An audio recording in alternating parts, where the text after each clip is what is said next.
আবারও ইরানের B team সেই হুতি যোদ্ধারা। এবার আমেরিকাকে বেকায়দায় ফেলতে ইরানের পক্ষে যুদ্ধের মাঠে হুতি যোদ্ধারা। একদিকে ইরানের কৌশল, অন্যদিকে হুতিদের চাপ, সব মিলিয়ে এমন অবস্থা যেন পরিস্থিতি সামলাতে গিয়ে বিপাকে পড়ছে ওয়াশিংটন।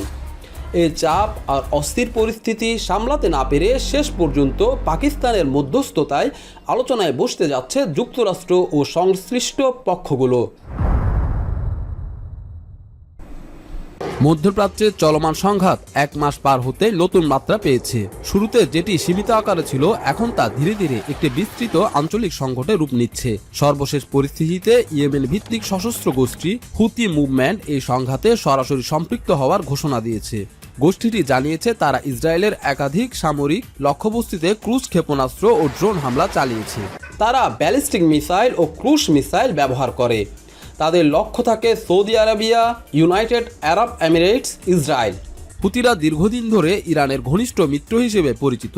বিশ্লেষকদের মতে এই সমন্বিত তৎপরতা সংঘাতকে নতুন ফ্রন্টে বিস্তৃত করেছে এবং আঞ্চলিক শক্তির ভারসাম্যে প্রভাব ফেলতে পারে, বিশেষ করে লোহিত সাগর ও অ্যাডেন উপসাগর, যা বৈশ্বিক বাণিজ্যের অন্যতম গুরুত্বপূর্ণ রুট, এখন ক্রমেই ঝুঁকিপূর্ণ হয়ে উঠছে। এর আগেও গাজা যুদ্ধের সময় হুতি গোষ্ঠী বাণিজ্যিক জাহাজ লক্ষ্য করে হামলা চালিয়েছিল, যার ফলে আন্তর্জাতিক শিপিং খাতে বড় ধরনের ব্যাঘাত সৃষ্টি হয়। বহু কোম্পানিকে বাধ্য হয়ে দীর্ঘ ও ব্যয়বহুল বিকল্প পথ ব্যবহার করতে হয়েছে।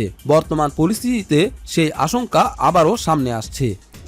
হুতিরা ইয়েমেন থেকে মিসাইল ড্রোন লঞ্চ করে জিপিএস বা রিমোট কন্ট্রোল দিয়ে টার্গেট ফিক্স করে অনেক সময় একসাথে মাল্টিপল ড্রোন পাঠায়, যাতে ইসরায়েলের ডিফেন্স সিস্টেম কনফিউজড হয়ে যায়। হুতিরা সরাসরি না বললেও অনেক সময় তাদের টেকনোলজি ও সাপোর্ট আসে ইরান থেকে, এমনটা পশ্চিমা বিশ্লেষকদের দাবি। এজন্যই এটাকে শুধু লোকাল কনফ্লিক্ট না, বিগার জিওপলিটিক্স গেম হিসেবে দেখা হয়। এদিকে যুক্তরাষ্ট্রের অবস্থান নিয়েও নতুন করে আলোচনা শুরু হয়েছে। সাম্প্রতিক সময়ে ডোনাল্ড ট্রাম্প সামাজিক যোগাযোগ মাধ্যমে একাধিক প্রতিক্রিয়া জানালেও সরকারি পর্যায়ে এখনো কোনো স্পষ্ট সামরিক সিদ্ধান্ত দেখা যায়নি। দ্য ওয়াশিংটন পোস্টের এক প্রতিবেদনে বলা হয়েছে, পেন্টাগন ইরানের বিরুদ্ধে সম্ভাব্য কয়েক সপ্তাহব্যাপী স্থল অভিযানের পরিকল্পনা প্রস্তুত রেখেছে, তবে এখনো পর্যন্ত কোনো চূড়ান্ত অনুমোদন দেয়া হয়নি। সংঘাত শুরু হওয়ার পর ইরান হরমুজ প্রণালী দিয়ে জাহাজ চলাচল কার্যত বন্ধ করে দেওয়ায় সেটি এড়িয়ে যেতে সৌদি আরব তাদের বেশিরভাগ তেল লোহিত সাগর দিয়ে রপ্তানি করছে। বিশ্লেষকদের একাংশ মনে করছেন, প্রাথমিকভাবে অনেকেই ধারণা করেছিলেন এই সংঘাত দ্রুত নিয়ন্ত্রণে আনা সম্ভব হবে, কিন্তু বাস্তবে ইরান ও তার মিত্রদের সক্রিয় ভূমিকা পরিস্থিতিকে আরও জটিল করে তুলছে। মধ্যপ্রাচ্যের এই উত্তেজনার মাঝে নতুন করে আলোচনার টেবিল সাজাচ্ছে পাকিস্তান। ইসলামাবাদে হতে যাচ্ছে গুরুত্বপূর্ণ বৈঠক, যেখানে অংশ নিচ্ছে আঞ্চলিক বড় শক্তিগুলো।